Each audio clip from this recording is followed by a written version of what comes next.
নমস্কার, আমি শ্রেয়া। মহানগর টপে আপনাদের স্বাগত। এবার আজকে আসবো প্রথমে গুয়াহাটির দিকে। যে গুয়াহাটিতে জানা যাচ্ছে যে কলকাতা অসমের জিএসটি এবং এসটিএফ এর যৌথ অভিযানে কলকাতা থেকে 3 প্রতারককে গ্রেফতার করা হয়েছে। ভুয়ো ইনপুট ট্যাক্স ক্রেডিট আইটিসি এবং আলকাত্তার ব্যবসা সংক্রান্ত মামলায় 3 জনকে গ্রেফতার করা হয়েছে।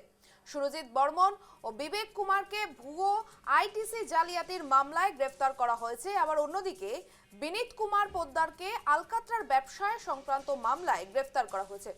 আজ 3 অভিযুক্তকেই কামরূপ মহানগরের মুখ্য বিচার বিভাগীয় ম্যাজিস্ট্রেট সিজেএম আদালতে পেশ করা হয়েছে এবং কলকাতা থেকে জিএসটি এবং আইটিসি জালিয়াতি মামলায় আরও 3 অভিযুক্তকে গ্রেফতার করলো অসম এসটিএফ। আর এই গ্রেফতারের ফলে জিএসটি আইটিসির জালিয়াতি সংক্রান্ত মামলায় সম্প্রতি এসটিএফ এর গ্রেফতার করা অভিযুক্তদের সংখ্যা বেড়ে দাঁড়িয়েছে 12 জনে।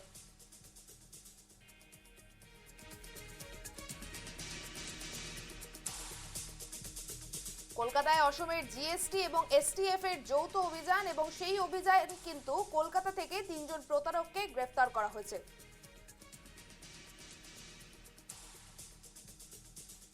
এই মুহূর্তে আমাদের সঙ্গে জুড়ে গেছেন আমাদের গুয়াহাটির প্রতিনিধি তন্ময় দে। যেমন আমরা জানতে পারছি যে কলকাতায় গিয়ে অসমের জিএসটি এবং এসটিএফ এর যৌথ অভিযানে কিন্তু 3 জন প্রতারককে ইতিমধ্যেই গ্রেফতার করা হয়েছে।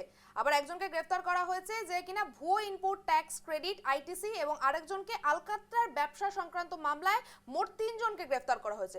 এ ব্যাপারে তোমার কাছে আর কি আপডেট রয়েছে? দেখো শ্রেয়া, এদের উপরে নজর কিন্তু এসটিএফ এর আর জিএসটির অনেকদিন আগের দিকেই ছিল।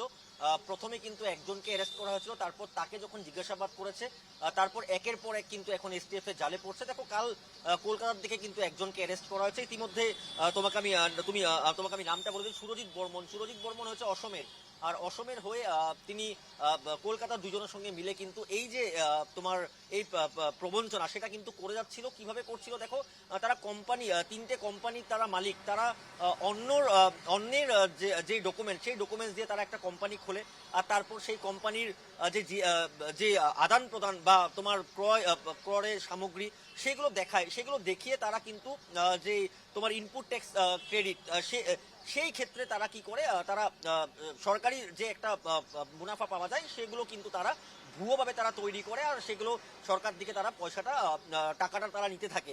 এমন অনেক দিন ধরে করতেছিল। আর দেখো আরো দুজন আমি তোমাকে ইতিমধ্যে বলে দিই যে ভুয়ো ইনপুট ট্যাক্স ক্রেডিট অর্থাৎ আইটিসি এবং তোমার আলকাত্তার ব্যবসার সাথে জড়িত তোমার তাকেও মোট 3 জনকে গ্রেফতার করা হয়েছে। এখন দেখো বিনীত কুমার পোদ্দার হচ্ছে মূল মাস্টার মাইন্ড, তিনি কলকাতার। আর পুরো ঘটনাটা কিন্তু বিনীত কুমার পোদ্দারের যে সেই প্ল্যানিং এ ঘটনাটা হয়েছে, আর সেখানে সহযোগ করেছিল সুরজিৎ বর্মন অসমের ছিল। আর আরেকজন তোমাকে আমি বলতে চাই, আরেকজন কলকাতার আছে যে বিনীত কুমার পোদ্দারকে সাহায্য করতে ছিল। অর্থাৎ সবচেয়ে প্রথমে কিন্তু এসটিএফ একজনকে গ্রেফতার করে, আর তারপরে এসটিএফ এর জালে কিন্তু এই 3 জন গেলকাল এই 3 জন কিন্তু এসটিএফ এর জালে পড়ে। দেখো মোট অ্যারেস্টই আছে, টোটাল 12 জনকে অ্যারেস্ট করেছে। 3টে মামলা ইতিমধ্যে জিএসটি বা এসটিএফ এ রুজু হয়েছে, আর সেই 3টে মামলায় কিন্তু মোট 12 জনকে অ্যারেস্ট করা হয়েছে। 33 কোটি টাকার কিন্তু তোমার যে স্ক্যাম, সেই স্ক্যামটা তারা করেছে। অর্থাৎ তাদের সঙ্গে আরো লোক জড়িত আছে। এখন সে কে আছে সেটা কিন্তু এসটিএফ দেখছে। তাদেরকে যেহেতু আজ গুয়াহাটি আনা হয়েছে, আজ চিফ জুডিশিয়াল ম্যাজিস্ট্রেট কোর্টে তাদেরকে আজ হাজির করা হচ্ছে। এখন সিজিএম কোর্টের দিকে তাদেরকে রিমান্ডে নেওয়া হবে। রিমান্ডে নিয়ে তাদেরকে হেফাজতে নিয়ে তাদের দিকে আরো জিজ্ঞাসাবাদ করবে। কিন্তু এই মুহূর্তে তোমাকে আমি বলে রাখি, দেখো এই স্ক্যাম কিন্তু নতুন নয়, এটা আগের দিকে করতেছিল তারা। প্রথমে অনেক টাকা তারা আদায় করেছে, কিন্তু অবশেষে বলা হয় না যে একটা তোমার একদিন না একদিন যে হাজার চুরি করলেও কিন্তু একদিন না একদিন পুলিশের জালে পড়তে হবে, আর সেটাই হয়েছে তাদের সঙ্গে। এখন 3 জন পুলিশ এসটিএফ অ্যারেস্ট করেছে, তাদেরকে জিজ্ঞাসাবাদ করছে। আগে যারা করেছিল তারা এখন জেলে আছে, আর তাদেরকে যে জিজ্ঞাসাবাদ করেছিল তাদের জিজ্ঞাসাবাদেই কিন্তু এই তথ্যটা এসটিএফ এর সামনে আসছে। আর এসটিএফ এর টিম, একটা স্পেশাল টিম কলকাতা গেছিল, কলকাতায় তারা একটা অভিযান চালায়, আর অভিযান চালিয়ে এই 3 জনকে গ্রেফতার করে। দেখো আমি তোমাকে সেটা বলে রাখি, এখনো কিন্তু এই 12 জন অ্যারেস্টই না, কিন্তু এই আরো কিন্তু সংখ্যা বাড়তে থাকবে। যতদিন যাবে তত সংখ্যা বাড়তে থাকবে, কারণ আজ তাদেরকে জিজ্ঞাসাবাদ করা শুরু হয়েছে, ইন্টারোগেশন শুরু হয়েছে। হয়তো আজকালের মধ্যে তারা আরো অনেকজনের নাম বলবে, কে কে জড়িত, অসমের কে জড়িত আরো আছে, গুয়াহাটির কে জড়িত আছে, সেই নামগুলো সামনে আসবে। আর তারপরে কিন্তু অ্যারেস্টের সংখ্যাটা কিন্তু সেটা বাড়তে থাকবে।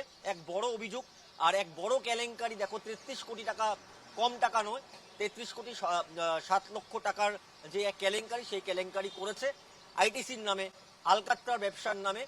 আর এই যে এই স্ক্যাম করে তারা এসটিএফ এর জালে পড়েছে। অর্থাৎ আমরা পরবর্তী সময় নিউজ লাইভ বাংলা দর্শকদেরকে আরো তথ্য দিব, কিন্তু এই মুহূর্তে আর সবচেয়ে বড় খবর যে এসটিএফ এর অভিযান চলেছে কলকাতায়, আর সেখান থেকে কিন্তু অসমের একজন যুবক সহ কলকাতার আরো 2জন লোককে অ্যারেস্ট করেছে। শ্রেয়া, কলকাতার 2জনকে গ্রেফতার করা হয়েছে, সাথে অসমেরও একজন ছিলেন, কিন্তু তাদের খোঁজ খবরটা পেলো কোথা থেকে, তাদেরকে কিভাবে ওখান থেকে ধরে আনা হলো?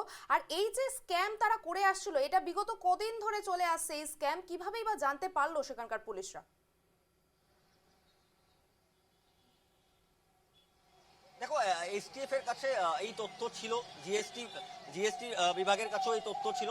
তারপর তারা যৌথভাবে এক অভিযান চালায়, জিএসটি আর তোমার এসটিএফ যৌথভাবে এক অভিযান চালায়, কলকাতা পুলিশের সাহায্য নেয়। দেখো তোমাকে আমি কোম্পানির নামগুলো বলি। আসাম বিটুমেক একটা কোম্পানি আছে, তারপর তোমার বেরেল বিটুমিন, আর তারপর তোমার সভ্য ট্রেডার্স। এই 3টে কোম্পানির নামেই তারা আইটিসি তারা ক্লেম করতেছিল, এতদিন ধরে তারা ক্লেম করতেছিল। আর সেই ক্লেম করার পর যখন এই ঘটনাটা যখন সামনে আসে, প্রথমে কিন্তু তোমাকে বলে রাখি, সভ্য ট্রেডার্সের যে যিনি স্বত্বাধিকারী, তাকে প্রথমে অ্যারেস্ট করা হয়। উনার নাম ঋষিকেশ, উনাকে প্রথমে অ্যারেস্ট করা হয়। উনাকে যখন জিজ্ঞাসাবাদ করে, উনাকে যখন ইন্টারোগেশন করে, তারপরে কিন্তু এক একজনের নাম সামনে আসে। আর দেখো তাদের কোম্পানি ঠিকই আছে, কিন্তু তাদের নামে কোম্পানি না, তারা কিন্তু অন্যের নাম দিয়ে, ভুয়ো ডকুমেন্ট দিয়ে তারা এই কোম্পানি তৈরি করে। আর তারপরে এই কোম্পানিকে দেখিয়ে তারা ট্যাক্সের যে লেনদেন, সেই লেনদেনগুলো দেখায়, তারা জিএসটি লেনদেন দেখায়। আর তারপর তারা আইটিসি ক্লেম করে, ইনপুট ট্যাক্স ক্রেডিট তারা ক্লেম করে। আর সেইভাবে কিন্তু গভর্নমেন্টের দিকে যে তোমার একটা ফান্ড তারা পায়, বা যে টাকাটা ক্লেম করে সেই টাকাটা পায়, তারা এতদিন ধরে সেই টাকাটা ক্লেম করে করে তারা নিতে ছিল। আর মোট 33 লাখ কোটি টাকা, দেখো এত কোনো একটা সামান্য অ্যামাউন্ট না, 33 কোটি টাকার তারা ক্লেম করে তারা সরকারি ফান্ড দিকে তারা নিয়ে আসছে। অবশেষে দেখো জিএসটি আর এসটিএফ এর যৌথ অভিযান চালায়, কলকাতা পুলিশের সাহায্য নেয়, তারপর গ্রেফতার হয়। এই মুহূর্তে দেখো তোমাকে আমি এখন একটাই কথা বলতে পারবো, এসটিএফ কিন্তু জিজ্ঞাসাবাদ করছে, ইন্টারোগেশনে কিন্তু আরো তথ্য আসবে। আমরা নিউজ লাইভ বাংলাকে সেই তথ্য আমরা জানাবো। আমিও এসটিএফ এর সাথে আমি যোগাযোগে আছি, পরবর্তী সময় আর কি তথ্য আমাদের হাতে এসে পড়ে আমরা পরবর্তী সময় জানাতে সক্ষম হবো। শ্রেয়া, বেশ বেশ, যেমনটা তুমি জানালে যে কলকাতায় কিন্তু অসমে জিএসটি এবং এসটিএফ এর যৌথ অভিযানে ইতিমধ্যেই 3জনকে গ্রেফতার করা হয়েছে, আগেও কিছুজন মানুষকে গ্রেফতার করা হয়েছে, আর এই মুহূর্তে গ্রেফতারের সংখ্যা বেড়ে দাঁড়িয়েছে 12 জনে। একদম 33 কোটি টাকা জালিয়াতি করারও অভিযোগ উঠেছে তাদের ওপরে, এবং এরপরে আরো তথ্য আসবে, আরো কে কে জড়িয়ে আছে, অসমের আরো কে কে জড়িয়ে আছে কিনা, এই সমস্ত তথ্য আমরা তোমার কাছ থেকে নেব। তবে আপাতত তোমায় ধন্যবাদ তন্ময়।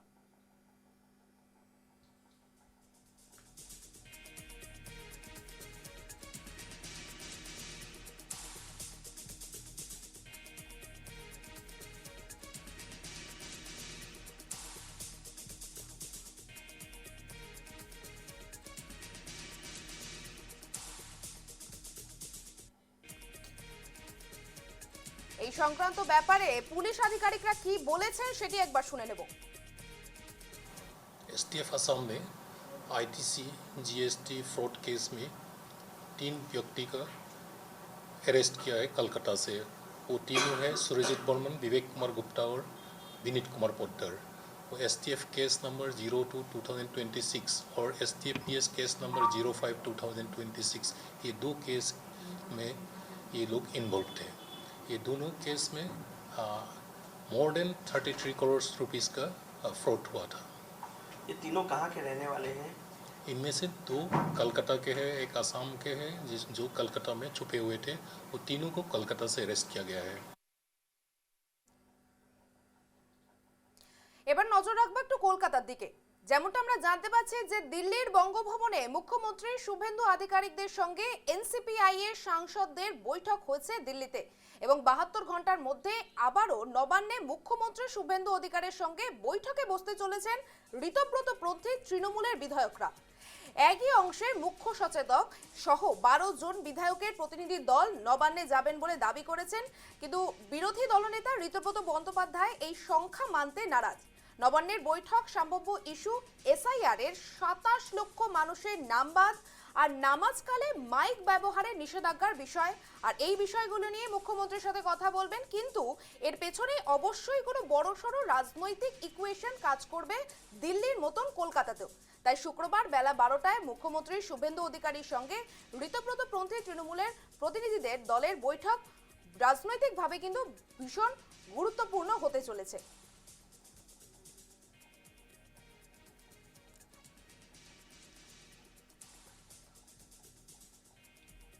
এবার আমরা শুনে নেব ঋতব্রতপন্থীর ঋতব্রত কি বলছেন এই বৈঠক নিয়ে।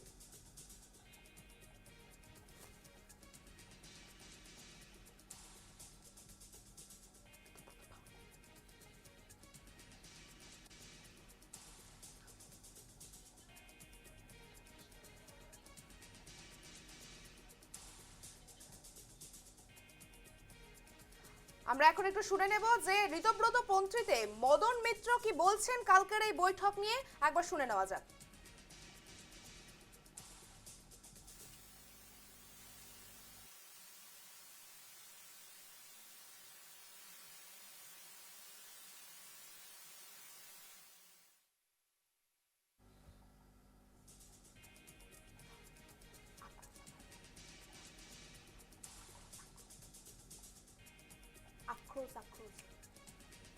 যে এসআইয়ের ব্যাপারে সলিকরণ নিয়ে যেহেতু সুপ্রিম কোর্টের রায়ে কলকাতা হাইকোর্ট ট্রাইব্যুনাল নির্দেশ দিয়েছে এবং সেই সময় পশ্চিমবঙ্গ সরকার এই কেসটা সরকারের পক্ষ থেকে তদারকি করছিলেন।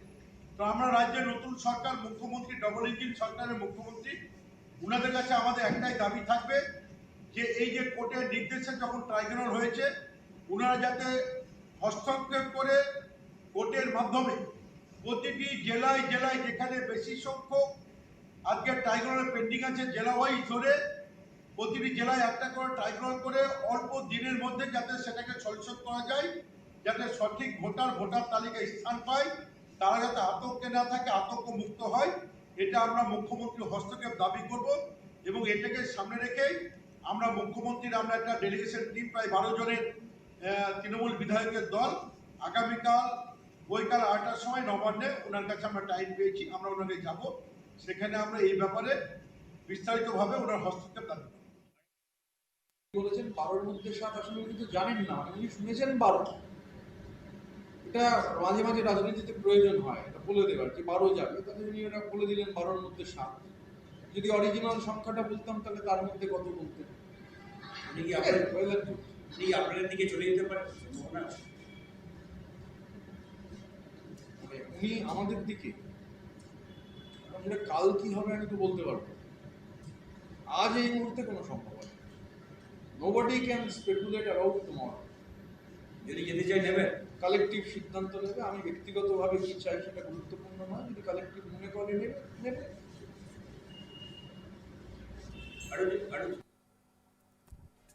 এবার আমরা শুনে নেব যে কালীঘাট পঞ্চায়েত তৃণমূলের নেতা কুণাল ঘোষ কি বলছেন। অন্য কিছু নিয়ে যদি সরব হতে হয়, হাউসের মধ্যে সরব হননি কেন? কেন হাউসের মধ্যে সরব হননি? মমতা বন্দ্যোপাধ্যায় সরব হয়েছেন, আমরা সরব হচ্ছি আমাদের মতো করে। তার জন্য শুভেন্দু বাবুর কাছে যেতে হচ্ছে, অথচ বিধানসভায় বিধায়ক হয়ে এসেছেন তৃণমূল কংগ্রেসের। এই ইস্যুটা তো একদিনও বলতে দেখলাম না। আমরা প্রথম দিন থেকে বলছি এসআইআর এখনো এতজনের নাম বাইরে পড়ে আছে, কেন অবিলম্বে তাদের ন্যায় বিচার হবে না? और जेहेतु उनारा जाच्छे कहीं पे निगाहें कहीं पे निशाना, एसआईआर तो सिर्फ बहाना है,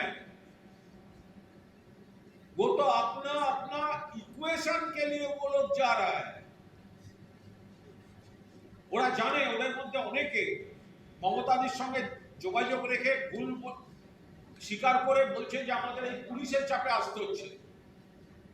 কালকে যে 12 জন যাবেন বলে ওদের শিবির থেকে নাম পেয়েছি এখনো পর্যন্ত অসমর্থিত সূত্রে, তার মধ্যে 7 জনই তো আমাদের সঙ্গে যোগাযোগ করে রেখেছে। তাদের ভরসা দিতে বা ভয় দেখাতে ওরা সঙ্গে রাখতে চাইছে। তারা ইচ্ছে করে মুখ্যমন্ত্রীর সামনে নিয়ে গিয়ে ফেলছে। তো ফলে মূলত মানুষের জন্য, এসআইআর এর জন্য ওরা মুখ্যমন্ত্রীর কাছে যাচ্ছেন না। দিল্লির বিশ্বাসঘাতকদের সঙ্গে মুখ্যমন্ত্রী লাঞ্চ করেছেন, তাই রাজ্যের বিশ্বাসঘাতকদের দুঃখ হয়েছে। সেই জন্য আমরাও যাব, আমরাও ছবি তুলবো, জ্ঞান সেই জন্য কালকে যাচ্ছি। এই মুহূর্তে আমাদের সঙ্গে জুড়ে গেছেন আমাদের কলকাতার প্রতিনিধি রণজয় মুখার্জি। রণজয়, যেমনটা আমরা জানতে পারছি যে ঠিক 72 ঘন্টার আগে এনসিপিআই এর সদস্যরা মুখ্যমন্ত্রীর সাথে বৈঠক করেছিলেন, আর ঠিক কালকে আগামীকাল আমরা জানতে পারছি যে ঋতব্রত পন্থী তৃণমূলরা মুখ্যমন্ত্রীর সাথে দেখা করবে। তাদের কি দাবি থাকতে পারে, তুমি যদি একটু তুলে ধরো। দেখো, সব থেকে বড় বিষয়টা যেটা যে ঠিক মঙ্গলবার দিন দিল্লিতে মুখ্যমন্ত্রী শুভেন্দু অধিকারীর সঙ্গে বৈঠকে বসেছিলেন এনসিপিআই এর যারা এমপি রয়েছেন, তারা সঙ্গে বিজেপির যারা যোগদান করেছেন তৃণমূল থেকে বেরিয়ে যাওয়া এনসিপিআই এ যেরকম এমপিরা রয়েছেন, সেই সঙ্গে সুখেন্দু শেখর রায়, সুস্মিতা দেব সহ 3 জন যোগদান করেছেন বিজেপিতে সরাসরি। তারা ছিলেন শুভেন্দু অধিকারীর সঙ্গে দিল্লিতে বৈঠকে। ভূপেন্দ্র সিং যাদবও ছিলেন। তার 72 ঘন্টার মধ্যে কিন্তু ঋতব্রত তৃণমূল পশ্চিমবঙ্গ বিধানসভার এই মুহূর্তে বিরোধী যে আসন, সেই আসন তাদের দখলে, ঋতব্রত তৃণমূলের দখলে 65 জন বিধায়ক। এই বিধায়কদের একটি প্রতিনিধি দল আগামীকাল মুখ্যমন্ত্রী শুভেন্দু অধিকারীর সঙ্গে নবান্নে দেখা করতে যাবেন। দুপুরবেলা মুখ্যমন্ত্রী সময় দিয়েছেন। ঋতব্রত বন্দ্যোপাধ্যায় সহ বেশ কয়েকজন সদস্যকে নিয়ে ঋতব্রত বন্দ্যোপাধ্যায়রা মুখ্যমন্ত্রীর সঙ্গে দেখা করতে যাবেন। তবে আখরুজ্জামান, বিরোধী শিবিরের যিনি মুখ্য সচেতক রয়েছেন ঋতব্রত শিবিরের, তিনি বলেছেন 12 জনের প্রতিনিধি দল যাবেন, কিন্তু ঋতব্রত বন্দ্যোপাধ্যায় তার দাবিকে খারিজ করে দিয়েছেন। তিনি এই মুহূর্তে কতজন প্রতিনিধি থাকবেন সেটা তিনি এই মুহূর্তে জানাতে চাইছেন না। তবে সংখ্যাটা যে 12 জন নয়, সেই বিষয়টা পরিষ্কার করে দিয়েছেন ঋতব্রত বন্দ্যোপাধ্যায়। তাদের যে মূল দাবি মুখ্যমন্ত্রীর সঙ্গে দেখা করবার, সেটা এসআইআর নিয়ে তারা দেখা করতে চান মুখ্যমন্ত্রী শুভেন্দু অধিকারীর সঙ্গে। এবং 27 লক্ষ মানুষের নাম বাদ গিয়েছে, ট্রাইব্যুনাল, মামলা চলছে, এই সমস্ত বিষয় নিয়ে মুখ্যমন্ত্রী শুভেন্দু অধিকারীর কাছে দরবার করা, সেটাই মূল উদ্দেশ্য। এবং আখরুজ্জামান তিনি বলেছেন, সাম্প্রতিক আমরা যেটা দেখছি যে নামাজের ক্ষেত্রে একটা অসুবিধার সমস্যা তৈরি হয়েছে। সেখানে তাদের যেটা অভিযোগ, পুলিশ মাইক বন্ধ করে দিচ্ছে, মাইক খুলে নিচ্ছে, এবং সেই বিষয় নিয়েও আখরুজ্জামানদের তরফ থেকে মুখ্যমন্ত্রী শুভেন্দু অধিকারীকে এই বিষয়ে সম্পর্কেও তারা বক্তব্য রাখবে। তারা তাদের দাবি জানাবে মুখ্যমন্ত্রীর কাছে যে এই বিষয়টা ঠিক হচ্ছে না। এই নিয়েই কিন্তু মুখ্যমন্ত্রী শুভেন্দু অধিকারীর সঙ্গে আগামীকাল বৈঠকে বসতে চলেছেন ঋতব্রত শিবির। এনসিপিআই শিবিরের বৈঠকের ঠিক 72 ঘন্টার মধ্যে ঋতব্রত শিবিরের মুখ্যমন্ত্রী শুভেন্দু অধিকারীর সঙ্গে বৈঠক কিন্তু যথেষ্ট তাৎপর্যপূর্ণ। এসআইআর কে সামনে রেখে এই বৈঠক হলে দিল্লির মতোই কিন্তু পশ্চিমবঙ্গের এই যে ঋতব্রত তৃণমূল, ভালো তৃণমূল, তাদের সঙ্গে শুভেন্দু অধিকারীর এই বৈঠক রাজনৈতিকভাবে কিন্তু যথেষ্টই তাৎপর্যপূর্ণ। এর পেছনেও কিন্তু আরো অনেক কিছু ইকুয়েশন থাকতে পারে বলে রাজনৈতিক মহলের অনুমান। কেননা ইতিমধ্যেই কুণাল ঘোষ তিনি বলেছেন, যদি মমতা বন্দ্যোপাধ্যায়ের সঙ্গেই কিন্তু তৃণমূল কংগ্রেসের কর্মীরা রয়েছেন, এবং যদি পুলিশ যদি অন্তরায় না হয়, তাহলে কুণাল ঘোষ কয়েকদিন আগেই কিন্তু তিনি বলেছেন যে তাহলে 65 জনের মধ্যে 58 জনকে নিয়েই তারা এখানে মিছিল করবেন, বিধানসভায় মিছিল করবেন। অর্থাৎ সকলেই কিন্তু মমতা বন্দ্যোপাধ্যায়ের সঙ্গে অনেকেই যোগাযোগ রাখছেন। এই বিষয়টি কুণাল ঘোষের তরফে ছড়িয়ে দেওয়া হয়েছিল, এবং সেই জায়গা থেকে ঋতব্রত বন্দ্যোপাধ্যায়ের কাছেও কিন্তু শিবির রক্ষা করা, গড় রক্ষা করা এই মুহূর্তে রাজনৈতিকভাবে একটা বড় চ্যালেঞ্জ ভালো তৃণমূলের কাছে, ঋতব্রতপন্থী তৃণমূল কংগ্রেসের কাছে। তো এই বিষয়গুলো থাকবে বলেই রাজনৈতিক মহলের অনুমান। যদিও সামনে রাখা হচ্ছে এসআইআর কে, আমাদের নজর থাকবে আগামীকাল ঋতব্রত বন্দ্যোপাধ্যায় সহ, যেহেতু ঋতব্রত বন্দ্যোপাধ্যায় একটু আগেই বললেন যে তারা নাকি ঋতব্রতপন্থী তৃণমূলের নাকি কালকে ভালো সাজার জন্য, মুখ্যমন্ত্রীর সামনে ভালো সাজার জন্য, নিজেদের রাস্তা পরিষ্কার করার জন্য তার সাথে গিয়ে দেখা করছেন। এই ব্যাপারে তুমি কি জানো, বা কেন বলছেন এই কথা, কি জন্য এসেছে?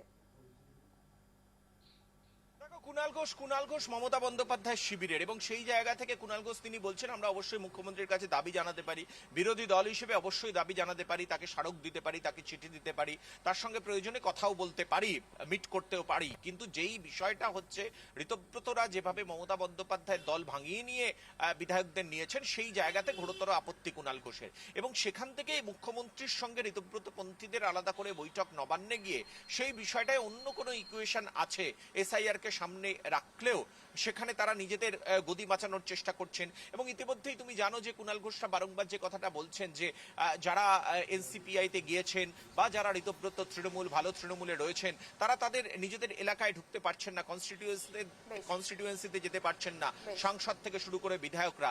সেই বিষয়গুলোর জন্য সেখান থেকেও যাতে তারা পরিত্রাণ পেতে পারেন এই জায়গা থেকেও মুখ্যমন্ত্রী শুভেন্দু অধিকারীর সঙ্গে দেখা কর্তা কুণাল ঘোষের এমনটাই বলতে চাইছেন। ব্যাস যেমনটা আপনি জানালেন যে কালকে অর্থাৎ আগামীকাল ঋতব্রতপন্থী তৃণমূলরা এই এসআইআর এর নাম বাতিল হয়েছে এইসব বিষয়ে এবং তার সাথে রয়েছে নামাজের সময় মাইক বাজানো নিয়ে আরো বেশ কিছু বিষয় নিয়ে কালকে মুখ্যমন্ত্রীর সাথে দিল্লিতে দেখা করবেন এবং সেখানে কি কথাবার্তা হবে অবশ্যই সেই দিকে নজর থাকবে।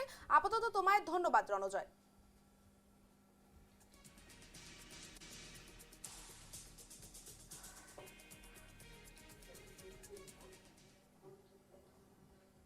এবার আমরা নজর রাখবো ঠিক ত্রিপুরার দিকে।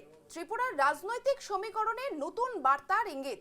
ভিলেজ কমিটি নির্বাচন থেকে শুরু করে 2028 সালের বিধানসভার নির্বাচন দুটোকেই সামনে রেখে বৃহস্পতিবার সন্ধ্যাতে নয়াদিল্লিতে বিজেপির কেন্দ্রীয় নেতৃত্বদের সঙ্গে ত্রিপুরার রাজ্য ইউনিটের শীর্ষ নেতাদের গুরুত্বপূর্ণ বৈঠক অনুষ্ঠিত হবে।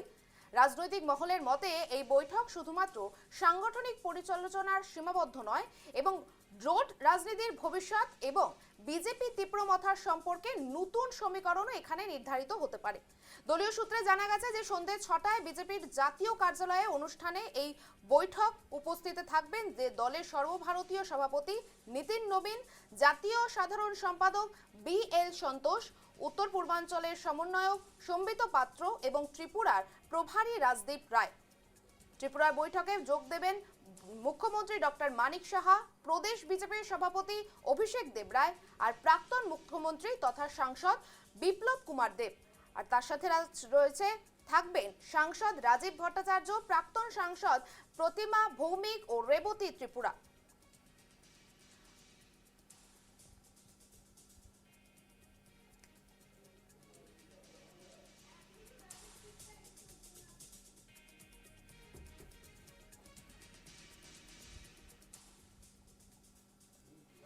এই মুহূর্তে আমাদের সঙ্গে জুড়ে গেছে আমাদের প্রতিনিধি ভূপাল চক্রবর্তী। ভূপাল, আমরা যেমনটা জানতে পারছি যে ইতিমধ্যে দিল্লিতে বৈঠক হচ্ছে ত্রিপুরার রাজ্য ইউনিটের শীর্ষ নেতাদের সঙ্গে বিজেপির বৈঠক হচ্ছে। আগামীতে যে ভিলেজ কমিটি আছে নির্বাচন এবং তার সাথে 2028 সালের বিধানসভা নির্বাচনও আছে সেই সব নিয়ে হচ্ছে।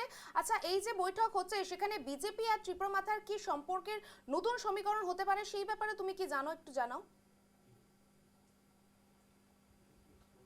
দেখো, বৈঠক ইতিমধ্যেই শুরু হয়ে গেছে এবং তুমি যেমনটা বলছিলে ভারতীয় জনতা পার্টির জাতীয় কার্যালয়ে সেই বৈঠক অনুষ্ঠিত হচ্ছে এবং বৈঠকে বিজেপির শীর্ষ নেতৃত্ব নীতিন নবীন, BL সন্তোষ সেখানে উপস্থিত রয়েছেন। আবার ত্রিপুরাতে দলের কোর কমিটি এবং ভিলেজ কমিটি নির্বাচনকে সামনে রেখে যে একটা কমিটি গঠন করা হয়েছে সেই কমিটি এই বৈঠকে অংশগ্রহণ করেছে এবং এই বৈঠকে ত্রিপুরা থেকে বলা যেতে পারে শীর্ষ নেতৃত্ব যারা আছেন সবাই সেখানে উপস্থিত হয়েছেন। যতটা খবর জানা গেছে যে এই ভিলেজ কমিটি নির্বাচনকে কেন্দ্র করে বিজেপি আর কোনো ঝুঁকি কার্যত নিতে চাইছে না। ত্রিপুরামথার সঙ্গে দূরত্ব কমিয়ে ভিলেজ কমিটি নির্বাচনে ত্রিপুরামথা এবং বিজেপি একসঙ্গেই লড়াই করুক এটা চাইছে দিল্লি এবং সেই নির্দেশ কার্যত রাজ্যের যে ইউনিট রয়েছে তাদের সঙ্গে পরামর্শক্রমে সেটাকে বাস্তবায়িত করতে চাইছে দিল্লি।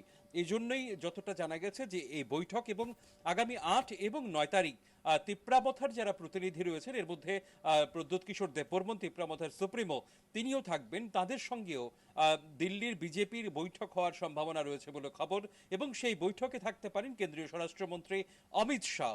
সব মিলিয়ে বলা যেতে পারে 10 তারিখের মধ্যেই কার্যত ভিলেজ কমিটি নির্বাচনে বিজেপি এবং তার শরিক দল কিভাবে লড়াই করবে তার রূপরেখা চূড়ান্ত হয়ে যাবে। কারণ রাজ্য নির্বাচন কমিশন যে হলফনামা দিয়েছে সুপ্রিম কোর্টে সেই হলফনামা অনুসারে আগামী মাসের এমন সময় কার্যত নির্বাচন প্রায় ঘনিয়ে যাওয়ার কথা রয়েছে। তো স্বাভাবিক কারণে নির্বাচনী রণকৌশল নির্ধারণের জন্য আর খুব বেশি সময় কিন্তু বাকি নেই। তাই এই ভিলেজ কমিটি নির্বাচনে যদি জোট হয়ে থাকে সেটাকে পরীক্ষামূলকভাবে ব্যবহার করে আসন্ন আরবান বডি নির্বাচন রয়েছে, যদিও সেখানে তীব্রাবতার উপস্থিতি খুব একটা নেই, কিন্তু মূল লক্ষ্য বা পাখির চোখ যদি বলি সেটা হচ্ছে 2028 সালের বিধানসভা নির্বাচন। আর খুব বেশি সময় নেই, বড়জোর 1.5 বছর সময় আছে। তাই সেই 2028 বিধানসভা নির্বাচনকে পাখির চোখ করেই কার্যত বিজেপি এবং তার সঙ্গী তীব্রামথাকে সঙ্গে নিয়ে ত্রিপুরা রাজনীতিতে এগিয়ে যেতে চাইছে। হ্যাঁ, ঠিক যেমনটা আমরা জানতে পারছি যে আগামীতে দেখতে হবে যে তীব্রমাথার সাথে বিজেপি একজোট হয়ে খেলে কিনা। অবশ্যই এই দিকটাও দেখতে হবে যে তাদের সমস্ত দাবি আগে তো মানা হয়নি, যেমনটা আমরা জেনেছি, ভবিষ্যতেও তাদের দাবি মানেন কিনা সেই দিকেও নজর থাকবে। অবশ্যই এই বৈঠকের পর কি আলোচনা উঠে আসে এবং কি হচ্ছে এইসবের দিকে জানার জন্য তোমার সাথে আমাদের যোগাযোগ থাকবে। তবে আপাতত তোমায় ধন্যবাদ ভূপাল।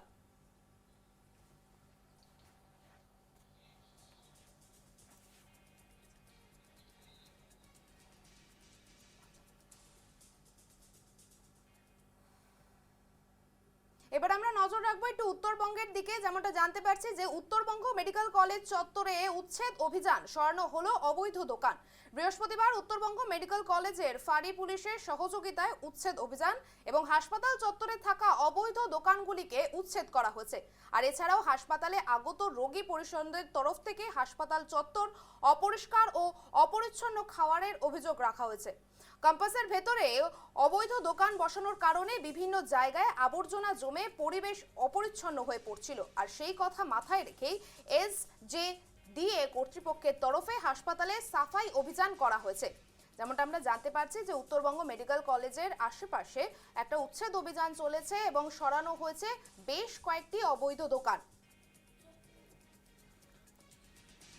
ইতিমধ্যেই আমাদের সঙ্গে জুড়ে গেছেন আমাদের প্রতিনিধি জয়দীপ বাগ। জয়দীপ, যেমনটা আমরা জানতে পারছি যে উত্তরবঙ্গ মেডিকেল কলেজ চত্বরে উচ্ছেদ অভিযান, সরানো হলো অনেক অবৈধ দোকানপাট। এই ব্যাপারে তুমি যদি একটু জানাও কি হয়েছে সেখানে, এখন কি পরিবেশ সেখানকার? দেখো, একদমই তাই। উত্তরবঙ্গ মেডিকেল কলেজ এবং হাসপাতালের চত্বরে মূলত এই হাসপাতালের যে করিডোর গুলি, সেই করিডোর গুলিতে বিভিন্ন জায়গায় ছোট ছোট দোকানে বসে গিয়েছিল এবং দীর্ঘদিন ধরে এই দোকানগুলি ছিল। এবং আজ মেডিকেল কর্তৃপক্ষ, মেডিকেল ফাঁড়ির পুলিশের সহযোগিতায় এই অবৈধভাবে বসা দোকানগুলিকে উচ্ছেদ করে এবং তাদেরকে সতর্ক করে দেওয়া হয়েছে আগামী দিনে যেন তারা এই দোকান আর সেই করিডোরে না বসায়। দেখো, মূলত এই মেডিকেল উত্তরবঙ্গের একমাত্র সবচেয়ে বড় স্বাস্থ্য প্রতিষ্ঠান, ফলে প্রচুর মানুষ প্রতিদিন মেডিকেলে আসে। এমনিতেই রোগীর একটা বড় চাপ থাকে মেডিকেলে, তার উপর এই ধরনের যে দোকানগুলি যেভাবে করিডোর দখল করে প্রতিনিয়ত বছরের পর মাসের পর মাস এই দোকানদারি করছে, তাতে কিন্তু এক প্রকার এলাকায় নোংরা বাড়ছে। কারণ যে কোনো ধরনের খাবারের দোকান রয়েছে, ছোট ছোট দোকান রয়েছে, ফলে যেখানে খাচ্ছে এবং সেখানে নোংরা করছে। এবং এর আগে সরকারের আমলে বারংবার এই উচ্ছেদ করা হলেও অক্ষরে অর্থে সেইভাবে কিন্তু কাজ হয়নি। তাই এবার সরকারের পরিবর্তন হতে এবং মেডিকেলের যে সুপারের দায়িত্বের পরিবর্তন হতেই মেডিকেলে এই ধরনের অবৈধ দোকানের বিরুদ্ধে কিন্তু উচ্ছেদ অভিযান চালানো হয়। এবং যেটা বলা হচ্ছে আগামী প্রতি মাস থেকে প্রতি সপ্তাহে একদিন করে কিন্তু এই যে করিডোর গুলিকে যারা কর্তৃপক্ষ করে তারা কিন্তু ঘুরে দেখবেন, যদি কোথাও কোনো অবৈধ দোকান বসে সেক্ষেত্রে উচ্ছেদ করা। একদম একদম যেমনটা জানালে যে হাসপাতালের চারিপাশে ভীষণ নোংরা এবং অপরিচ্ছন্ন হয়ে যাচ্ছিল বলে এই সিদ্ধান্ত নেওয়া হয়েছে এবং এক সপ্তাহ পর থেকে কিন্তু রেগুলার চেকিং এ থাকবে যে কোনো অবৈধ দোকান আবারও এখানে বসতে পারছে কিনা। অবশ্যই খবরের দিকে নজর থাকবে। তবে আপাতত তোমায় ধন্যবাদ জয়দীপ।